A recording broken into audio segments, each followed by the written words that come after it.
Here we go. All right, welcome back. We missed a week because of the stat holiday, but we're back and we're doing the joint parshiot of Truma and Tetzaveh. And really, what happens in the book of Shemot is a very, very significant shift. The narrative really takes a left turn, and we're just going to look for a moment at the structure of the book of Shemot. So the first 18 chapters of the book of Shemot are exactly what they're as advertised. The title of the book is Exodus, and we exit. We have an Exodus. We start with some slavery. We have some good old-fashioned Egyptian oppression. Moses gets called to the burning bush. We have plagues. We split a sea. We go into the desert. Right? That takes us more or less 17 or so chapters in. Chapters 18 and 19, Moses is meeting Yitro. We prepare at the base of the mountain. We have a we are having an I think most people feel reasonably comfortable saying that the revelation at Sinai is part of the Exodus story. Nobody's terribly surprised that we're having a revelation there, that's part of the story. Moses, in fact, says, we the first negotiation with Pharaoh is, of course, we're going to worship God at the base of this mountain. So we're all sort of moving towards that direction. Chapters 19 through 24, I'm very broadly going to call the Sinai chapters. Now, chapter 20 is the Ten Commandments. 19 is getting ready at the base of the mountain. Chapter 20 is Revelation. It is 10 Commandments. Those are the 10 things that we say. That's the content of Sinai. And then when we get into chapters 21 through 24, that's what was last week's Parsha. That's what we call Parshat Mishpatim. Now, Parshat Mishpatim famously begins with these words, Ve'ele HaMishpatim, and these are the laws. Those additional laws make a lot of sense. Those additional laws are meant to be, these were also part of Sinai. And we go through a whole bunch of sort of technical and more civil laws. Perhaps they're not quite as exciting as don't commit adultery, but still a person, we need to know what is meant to be. If someone who borrows your lawnmower should break it by trying to run it over some barbed wire, right? These are things that are part of a civil code that make sense. The laws of how to deal with somebody who sells himself into slavery in order to pay his debts is also makes sense. Or about the Exodus. And as you get to the end of the Parsha, you're even more convinced that this is really part of Sinai, because we have a whole review of this. And the famous statement of Na'aseh v'nishma, we will do and we will listen, that comes in Parshat Mishpatim. So we're all very squarely in this revelation place. It is chapter 24 where everything takes this very strange turn. The strange turn is we've had this very nice either narrative or revelation explanation, and all of a sudden we go right into the very detailed construction of a tabernacle. And so there is a sort of a glaring question that needs to be answered. It begs for an answer, which is, what is that narrative turn? Why do we have such a narrative turn? Right? What's that? Golden calf. So so Gabi said golden calf. I'm going to park that on the side for a moment, because the golden calf, at least from a narrative perspective, is going to come well, not 2 chapters later. It's going to come some, 5 or 6 chapters later. We will have that in the middle. I promise we will have a golden calf, but you have more explanation to do than. Okay, so I'm not disagreeing with you. I still think there's an answer we have to deal with first, right? So what Dr. Hirsch has basically tried to sell me on is that because of the mistake of the golden calf, that you can take the Jews out of Egypt, you can't take the Egypt out of the Jews. Now, the golden calf it's a very simple way to connect it to Egypt, with many simple ways. But if you want to be a good archaeologist, there's the cult of the Apis bull, which is an Egyptian cult, which appears in Jewish history at least two different junctures directly from Egypt. One, of course, is the golden calf. Another one is some centuries later at the time of King Solomon. But, that could be, okay, it's a very smooth part of the Exodus story. We took the Jews out of Egypt. We just didn't finish taking the Egypt out of the Jews. Okay, good. I could live with that. We'll maybe get back to that today. But there's another, perhaps even more fundamental answer to this. And that fundamental answer is the answer of the Ramban, Nachmanides. Nachmanides essentially is going to say that we want to preserve this experience of revelation. And to a certain extent, this is the challenge. Revelation is exciting because it's novel, right? You have these moments of flash. Leon Wieseltier famously said words to this effect. He says, I'm not surprised that people have life-changing moments. What I really have trouble believing is that people have the fealty to those moments to, in fact, allow them to change your life, right? People can have epiphanies, right? You your doctor tells you that you had some episode and you need to exercise more, right? How many people actually implement all those life changes just because their doctor scared them one day? I'm not sure. People tend to be creatures of habit, so life-changing things are hard.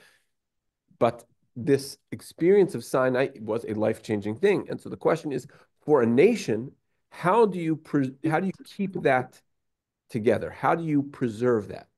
Just to give you a midrashic interpretation of that, the midrashic interpretation is that really the Mount Moriah was meant to be the tallest mountain in the Jerusalem mountain range. If you go to Jerusalem actually today, you will discover that the Temple Mount is actually the lowest of the mountains that surround it. But the rabbis say, we knew that, but we say that the Mount Moriah was chopped in half. The top half of Moriah was moved to the Sinai Desert, and it was, in fact, where the Torah was given. Now, this is he who made the mountains, right? This is God. God takes. Now, this is a perfect example of a midrash that I don't think you have to take literally. I don't. You choose to be my guest. I'm not gonna here to dash your hopes on the midrash. But the midrash is trying to tell you that mountain where we put this temple is meant to be meant to reflect a particular experience that happened in the desert. And there's a very interesting sort of play between them, right? Mount Moriah is Judaism central. It is territorially Judaism. It is fixed Judaism. It is a point on the map. And Sinai is nowhere, right? And the Torah is given in nowhere. The Torah is given it's given to a tent which moves around everywhere. We're going to see this tension quite a bit as we move through this. But let's just for the moment appreciate the spirit of this midrash. The spirit of this midrash is that ultimately we are trying to bottle the experience of revelation, right? So what sits at the center of the Mishkan? What's the very center?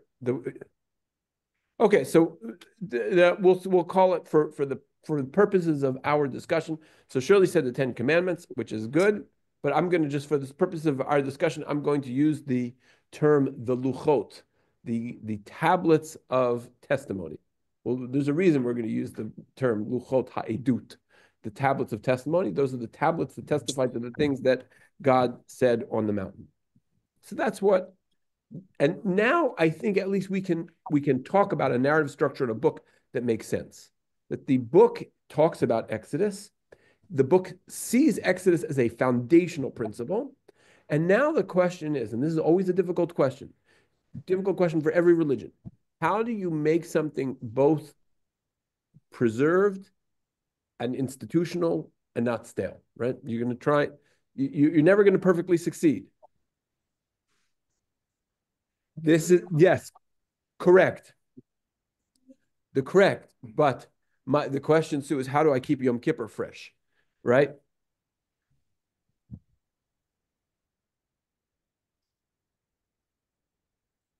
More intriguing, you want to learn more. it, but when you're talking to someone like my kids' age, how do you keep it fresh for them so that they Yeah, appreciate? They're thinking so much about they're not eating, they're not appreciating what they're supposed to be doing while they're not. right. Okay, yeah, fair enough. So this for the uninitiated or for the less educated becomes more difficult.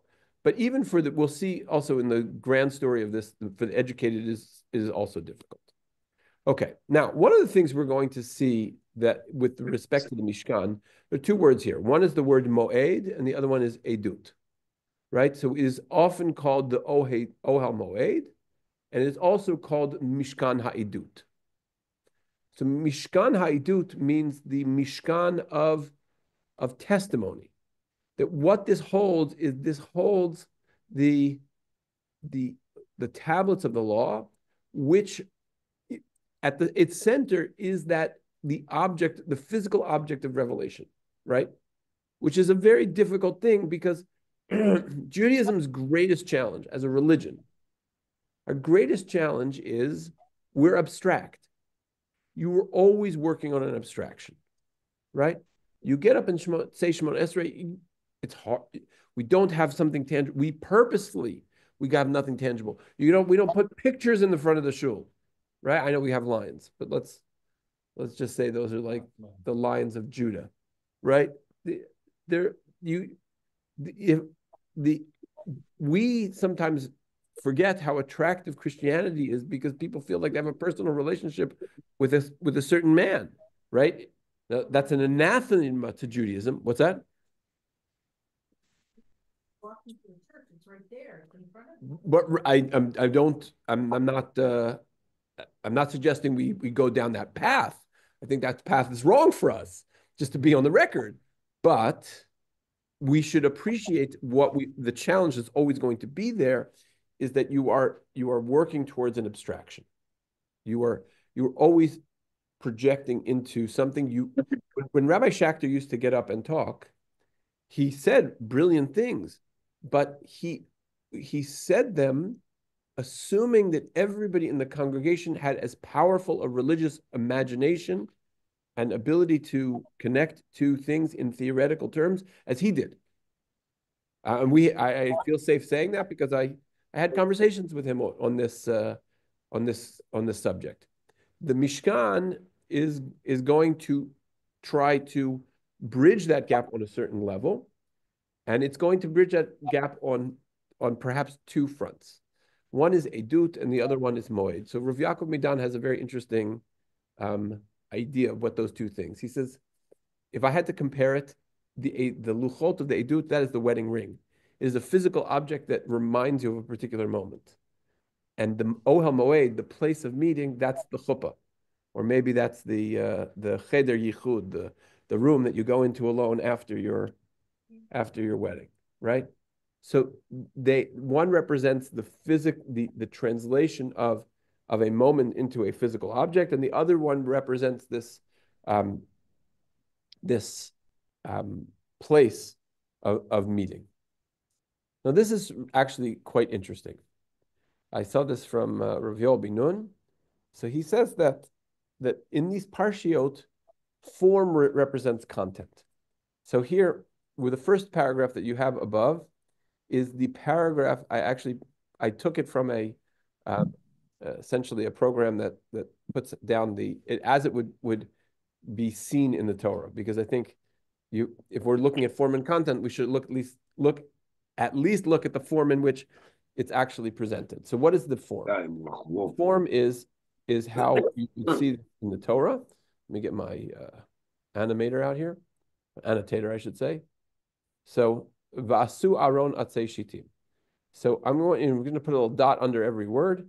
Actually, before I get there, these two words, the underlined word right here says Amatayim Vachetzi, which means 2.5 cubits. Okay?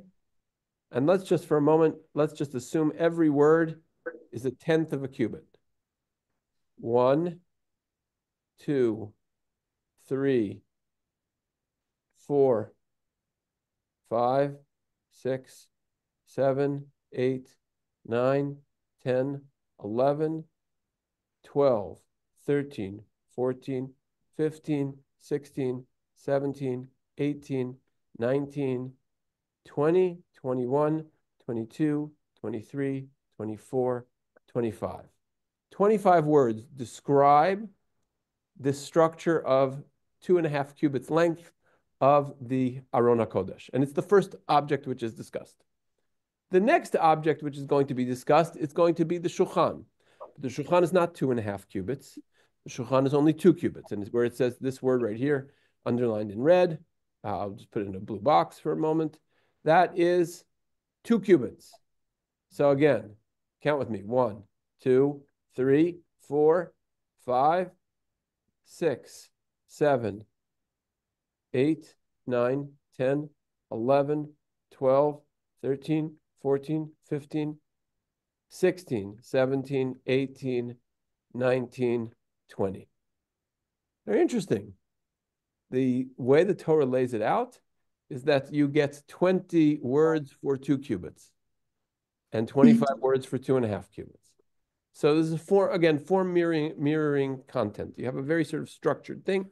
And what the reference here is this is the structure which you, Moses, saw on the mountain. And so in a sense, again, it is the mountain coming down.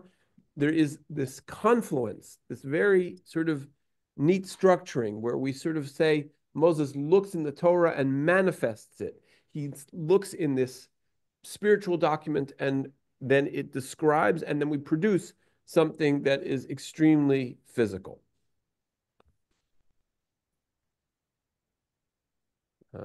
Okay, you'll just forgive me 1 second. I gotta work with and I'm gonna just clear the drawings for the next slide.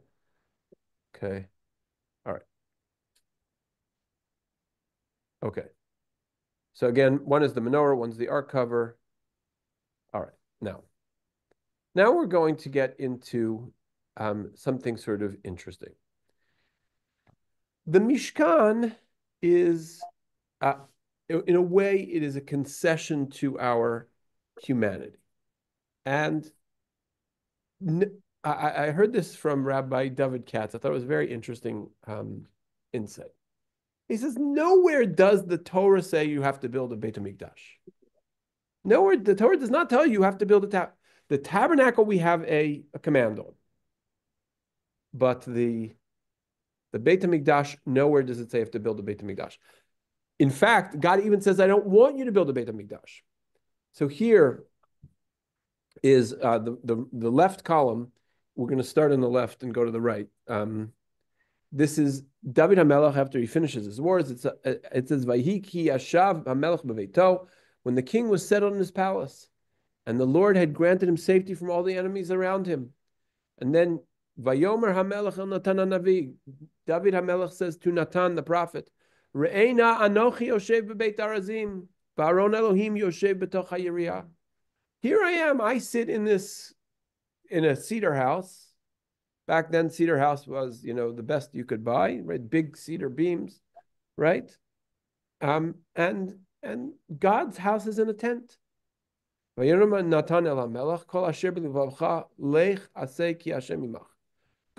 and do whatever you have in mind, for God is with you. But then he says, it was in the middle of that night. God says to Natan, go and say to my servant David, right?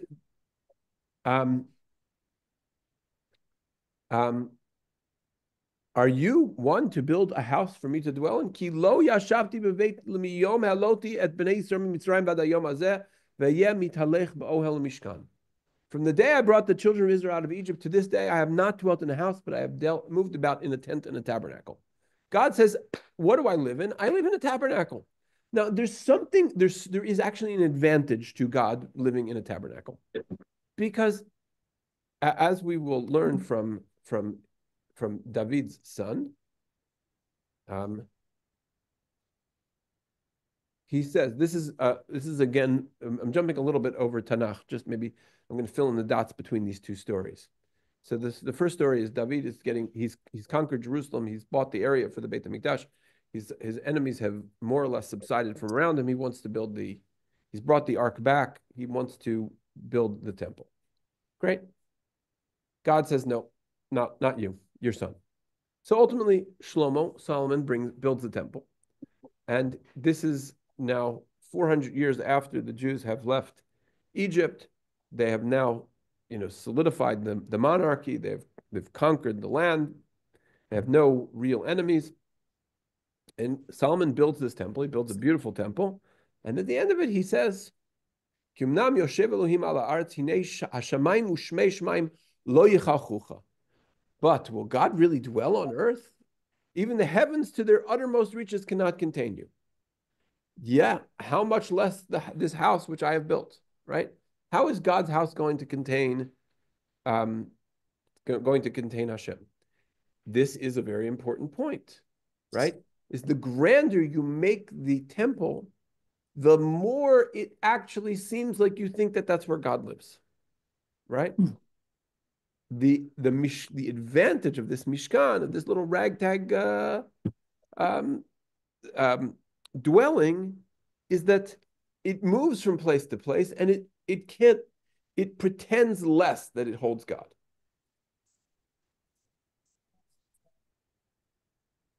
Okay, so Shirley's referring to the fact that there's famously the language of the Mishkan is v'asuli mikdash, and make for me a mikdash v'shachanti betocham, and I will dwell in them.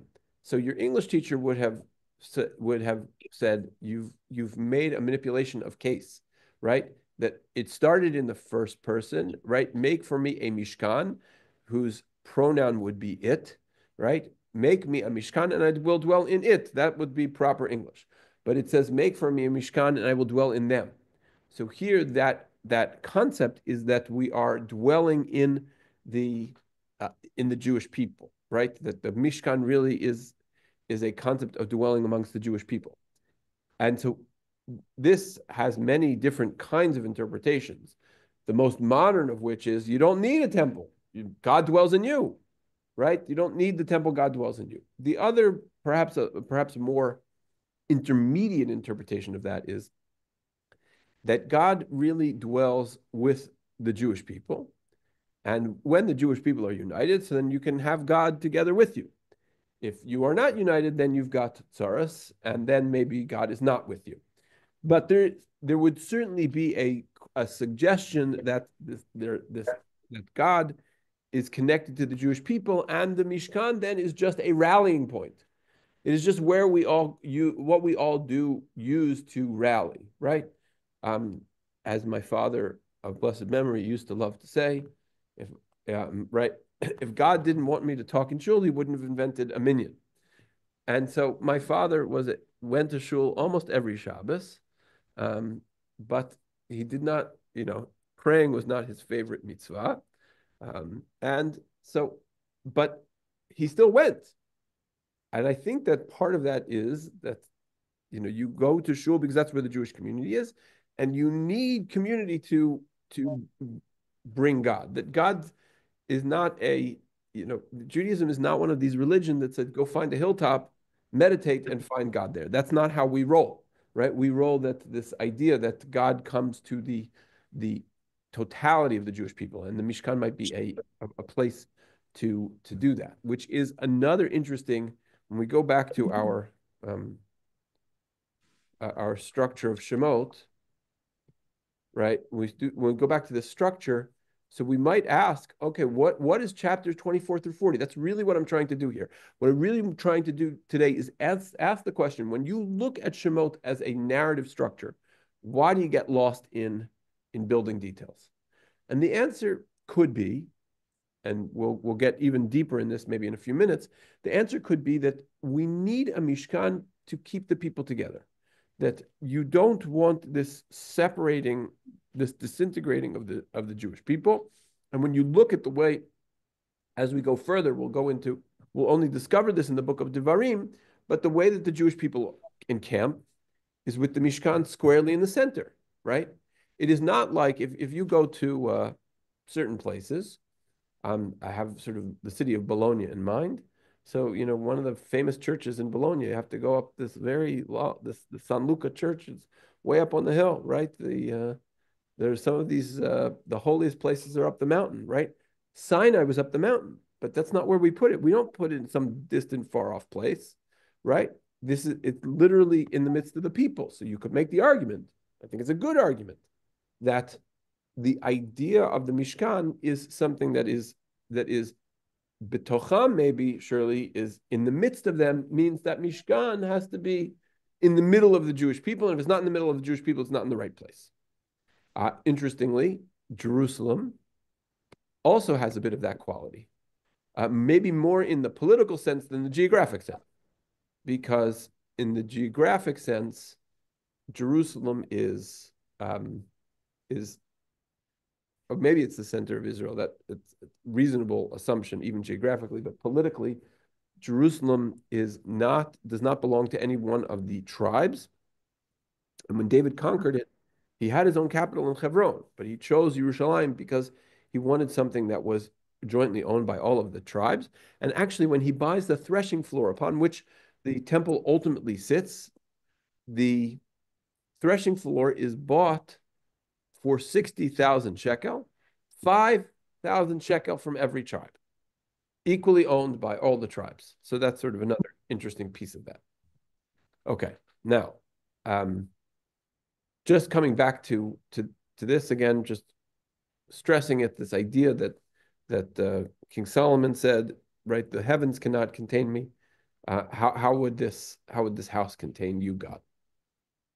Now we're back to the structure of Shemot, and here we're going to come to Gavi's point.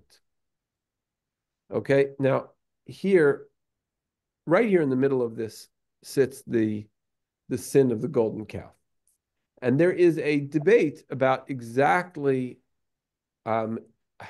why this takes place. Rashi is going to tell us that the sin of the golden calf really happens between Sinai and the command of the Mishkan, which essentially suggests that the Mishkan is not really the Mishkan does not really belong in the original blueprint of the Torah.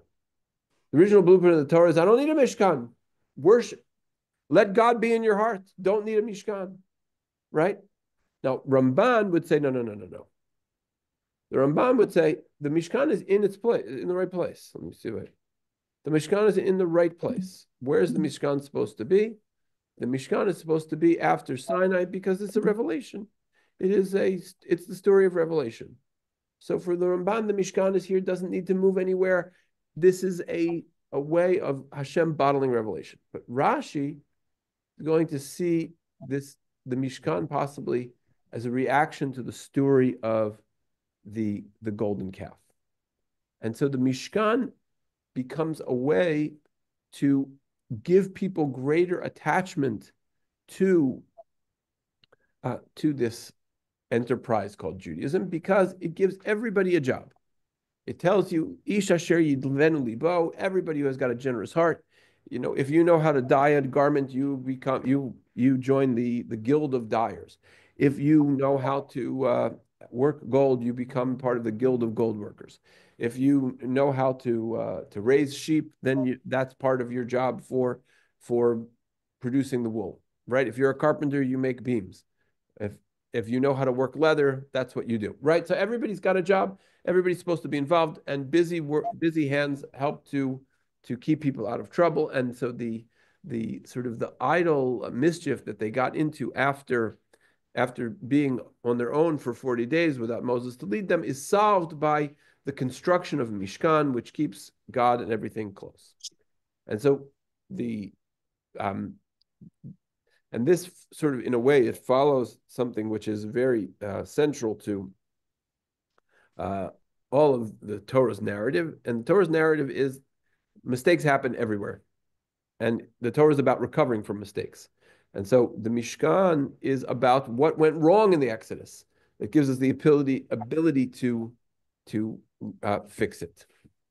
I just thought also it was kind of good we're going to look very briefly at the structure of different parts of this, and then want to show you one other element which is very interesting. So this is a schematic of the Mishkan. You can see that the Mishkan has It has a menorah in the. Oh, I'm going to get the annotator on.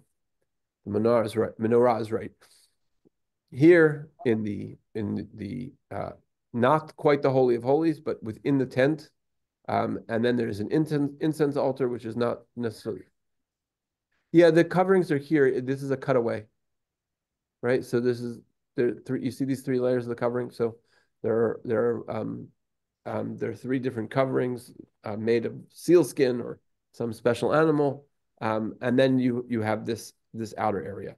But one of the things which I think the Mishkan represents is it looks like it's temporary. There's a seems to be a value to its temporary status, and it in the history of the Jewish people for 400 years it moved first to Gilgal, which is not far from Jericho, and then it moved to Nov and to Givon and to Shiloh, and it moved around throughout the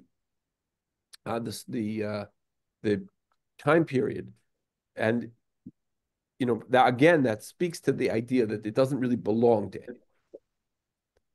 Okay, now let me clear all my drawings.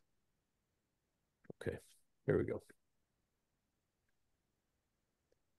Now I'm a little bit just tempted to show you the showbread, not because it fits with this whole discussion that I'm talking about, but maybe also it does.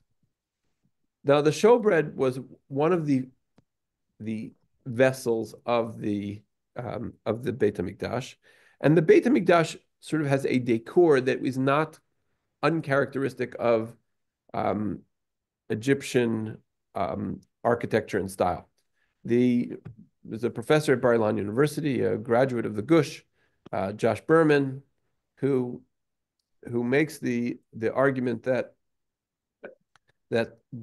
this is the kind of furniture, at least very roughly speaking, that you might have found coming out of Egyptian architecture, pyramids, palaces, etc. But what is very unique about this is the showbread here. This is the showbread. These are the loaves of the showbread. You can see, by the way, that they have a very, very interesting structure.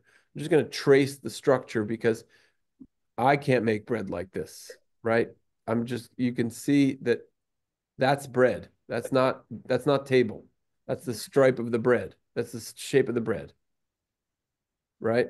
They stack upon each other. And how many breads are there? There are 12 of them. So there are 12 breads. And these 12 breads represent the tribes of Israel. Now, if you remember, 2 weeks ago, we demonstrated how there were 12, there were really 12 instructions in the Ten Commandments. 12 times in the Ten Commandments it said lo, one for each of the 12 tribes. We also showed that there were these commandments on Har Grizim and Har Eval, right? That were 12, one for each of the tribes of Israel. And there are 12 showbreads. Again, one for each of the tribes of Israel. That this building is not disconnected from this idea of you have 12 tribes, right? And that 12 number is a really important number. Also, obviously, it's also the months of the year, but this 12 sort of says this Jewish people, is very intimately connected with this building. We're not going to be able to divorce the people and the building itself. So I had to show you the showbread for that reason alone. Okay.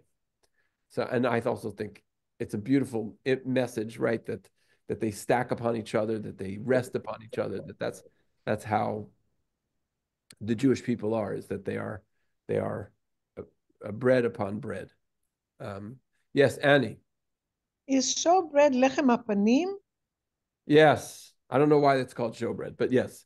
Yeah, I was wondering because it doesn't translate properly. Okay, toda. So lechem apanim, and one of the reasons they say that it's lechem apanim is because there are many faces and facets to the bread. Okay. Okay. Yes, it sat on that 7 days, and it did not get stale. So yes, okay.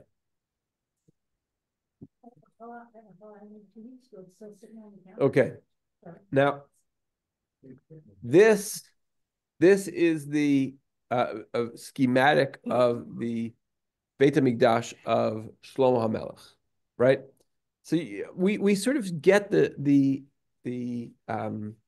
contrast here. The contrast here is you have something which is much stronger. You have these two big columns, which we refer to as Yachin and Boaz.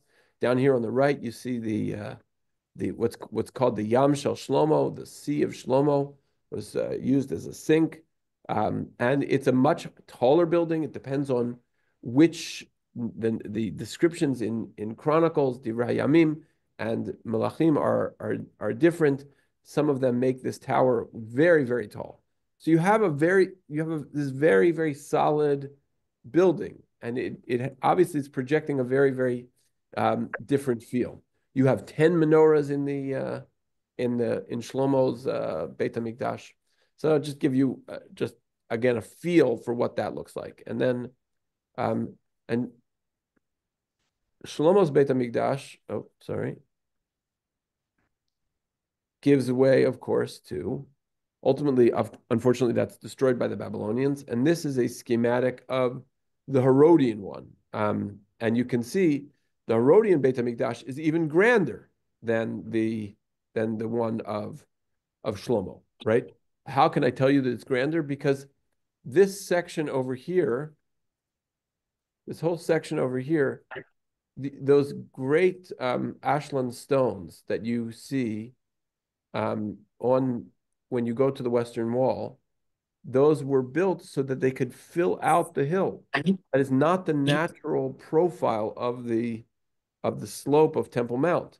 They've extended the Temple Mount with these big heavy stones and put earth underneath. And so this Ezrat Nashim, this whole area over here, was a large extension that they put on. No, that's far be it for me to criticize, but we can see this evolution of something which was very temporary to something which is very solid.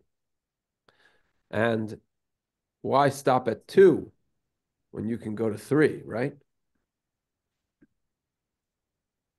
This, if you've read the book of Yechezkel has a third Beit HaMikdash. Now, in truth, the third Beit HaMikdash is okay. First of all, let me just spoiler alert: it has not come yet.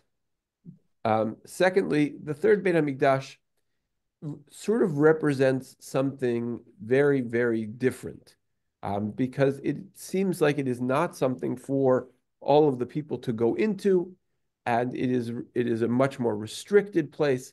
It is something that Yechezkel sort of only visits with sort of this spiritual guide. But another special feature of the third Beit HaMikdash is that it has a river that runs through it that is meant to sort of nourish the entire land of Israel. So it is a representation, I think, of this moment of sort of a pure spirituality in the future. But you can see how the building sort of grows bigger and bigger and bigger, and still the sense I think that we want to stick with is that this is there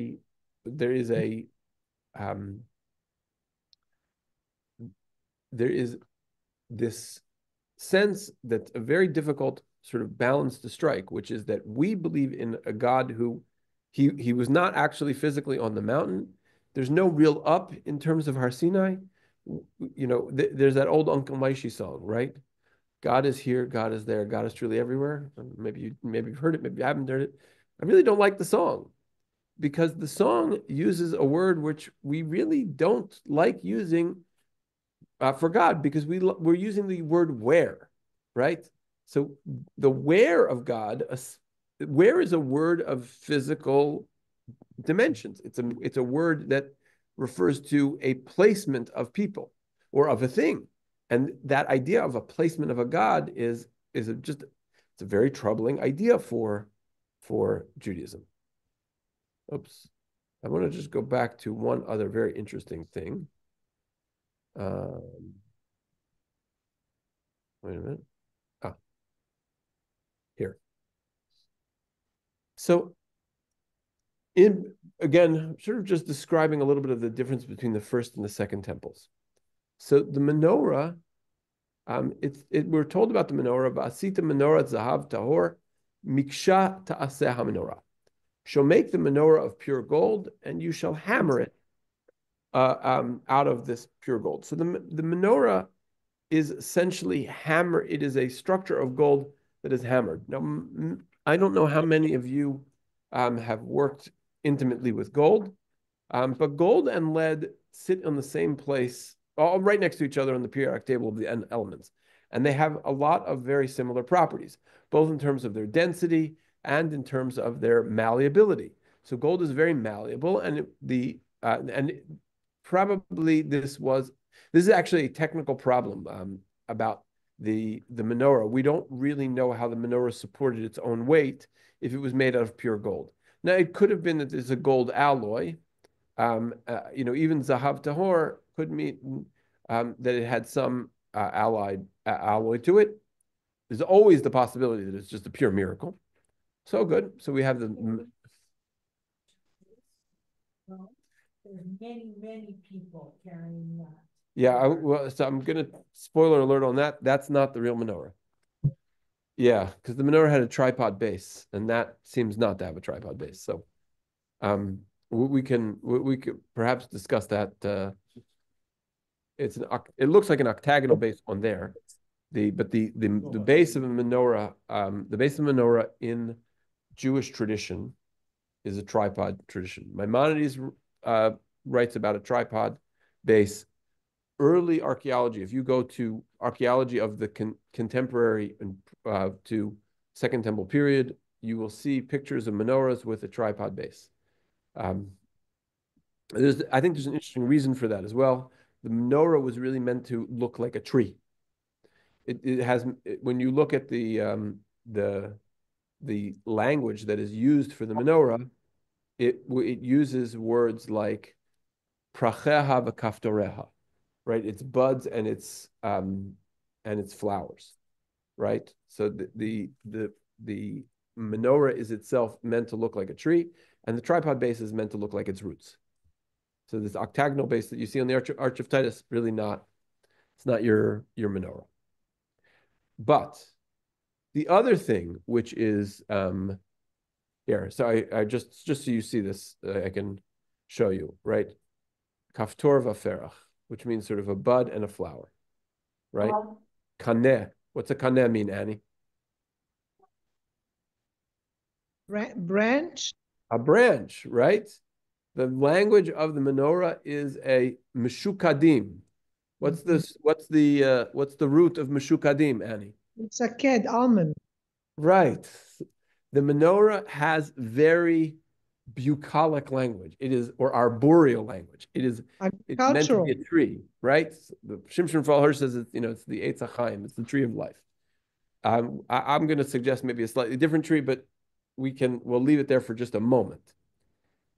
What I want us to know now is the menorah is made of miksha zahav.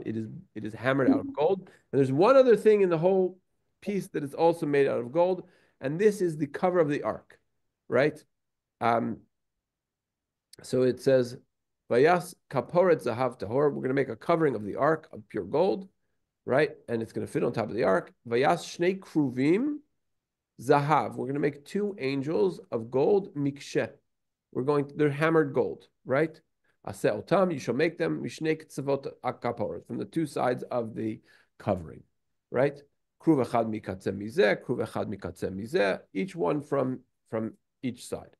So we have these two objects, and the only two objects in all of the Mishkan which are hammered out. Now, here's where it gets interesting. In the second temple, according to Jewish tradition, King Josiah, seeing the advancing Babylonian and Egyptian armies, found a secret hideaway where he put the Ark of the Covenant. Some deep recess of unknown placement, right? Indiana Jones and the Raiders of the Lost Ark is not consistent with Jewish tradition because the Ark is not sitting somewhere in, I don't know, Egypt, right? It is sitting somewhere deep in the catacombs, the secret catacombs of Har Habayit. And so the second temple never had the luchot. What did the second temple have to assure its special status? It had a menorah. That was the fundamental status. And so Yoel bin Nun's suggestion is that the menorah represents Torah Sheba'al Peh. It represents the sort of the growth Torah, right? Oral Torah grows. Oral Torah has innovations. It has insight. It has edicts. It has interpretations. It has human activity. It touches the living, right? In that way, that's how, if you want to interpret, if you want to derive things out of the written Torah, you need the oral Torah. That's the menorah. The written Torah, that represents the sort of that moment of revelation from God, but that is the sort of the solid and immovable part of it. So even though that disappeared and was lost to us with the destruction of the first temple, or even before so, the Torah of the Mishkan, of this central place of the Jewish people, is still represented in the menorah, which is why, where do we see the menorah become the symbol of the Jewish people? So first of all, in the visions of Zechariah, second temple prophet, and whose symbol was the menorah? Which famous family? The Maccabees, right? So the Maccabees, and on their coins, they used the menorah, right? So the menorah is the organic Jewish symbol, but it is the if you will, the menorah is the ark of the second temple. And it sort of represents that special feature of Torah in the middle of this structure. So I think that's a very interesting aspect of the whole picture, is sort of, as we sort of see the evolution of this, we see the menorah and if you will, the interpretive side, the Torah Sheba'al Peh side, the oral Torah side of things, become primary in that experience. I just want to maybe just clarify one other point, and maybe this has been a little bit disjointed, and I apologize for that. But just coming back, we earlier on we demonstrated that God gives a command to build a Mishkan, but there's no direct command to build a Beit HaMikdash. David intuits it, and then God says, well, you're not going to build it, and ultimately your son will build it. But he never gets a sort of direct command. We never see a direct command to build the Mikdash. But we do have a command sort of like that, because we have lots of commands in the book of Devarim that we should go to Makom Asher Yivchar, the place that's going to be chosen.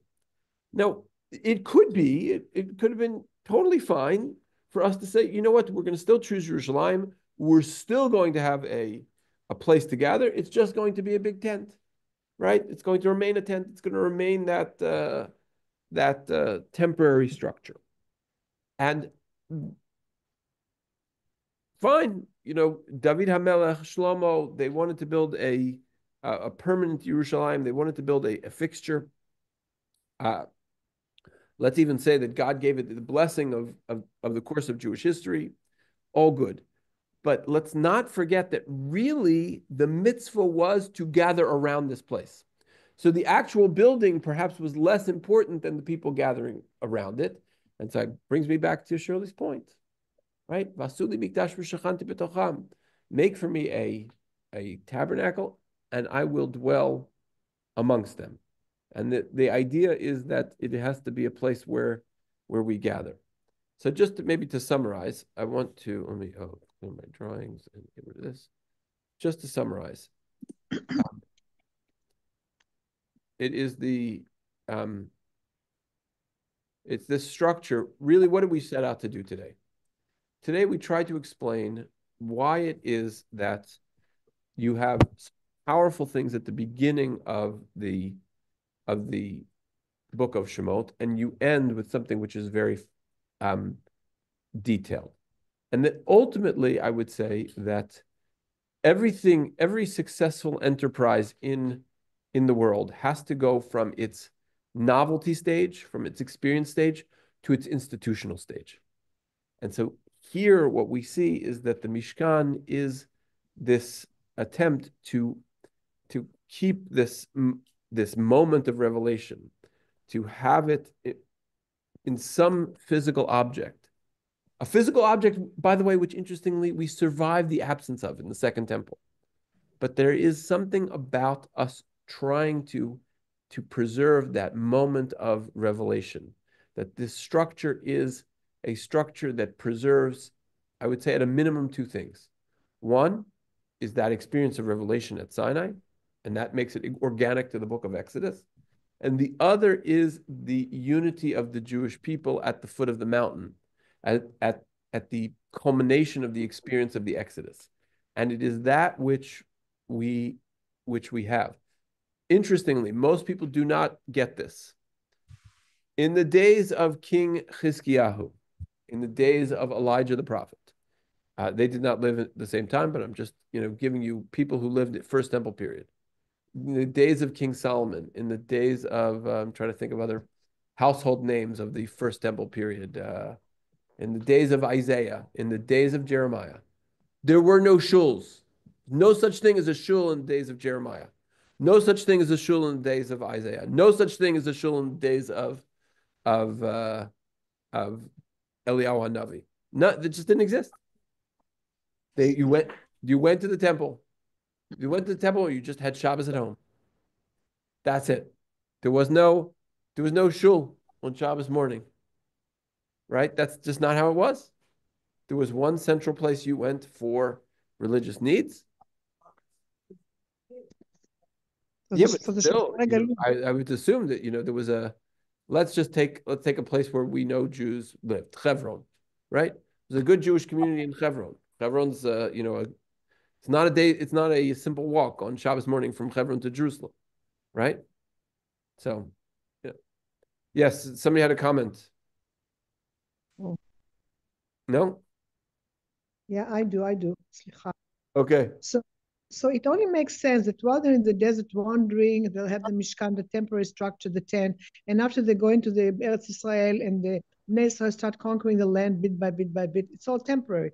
But once they're all settled in, and let's assume after the first king and the second king and the third king actually builds the Beit HaMikdash, it makes sense that once they're settled in and they're already anchored in the land, they can build a permanent structure. I'm not saying it doesn't make sense. It completely makes sense. But from one perspective, there's a paradox, right? Even you, Annie, have to agree with the paradox. And the paradox is that once I build, the more grand the house I build for God, the more it pretends to hold him.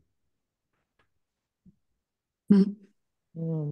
And that's what, in a way, So you mean it's too physical? It's too physical while we should have not very little physicality or maybe no physicality? Well, that's the point, right? Is God anywhere? No, but like Shirley said, and I've said it many times, עשו לי משכן מקדש ושכנתי בתוכם, within the people. So even then why have a building? So why have a building? Well, why if I really believe b'shachanti b'tocham, I dwell in them, the Jewish people. Mm-hmm. Save the money. We'll do it on Zoom. So the Mishkan is also the same. Why Mishkan then? Okay. So we there's always a concession, some concession to the physicality, but maybe the concession we have to the physicality has to, in its very essence, be temporary. That's something to consider. Mm-hmm. Well, right? Obviously, when you're wandering in the desert, you cannot have a permanent building. No, okay, I get that, but what's interesting is that the command could be Ki tavo el haaretz. When you come to the land, you shall build this out of stone, right? But that's not what it says. No, it doesn't. No. I think it's just something to consider out there.